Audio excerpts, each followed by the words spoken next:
Mga dapat gawin para umasenso sa buhay. Dapat may sarili kang diskarte.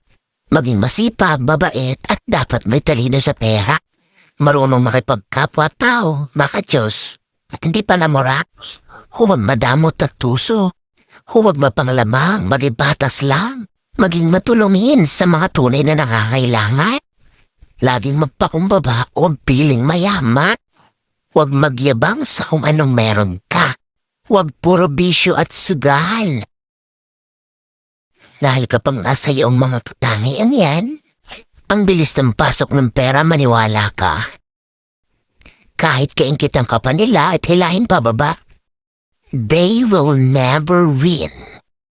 Dahil ang tao may mabuting puso, ang nasa itaas ang gagawa ng paraan para iangat ka at iangat ka.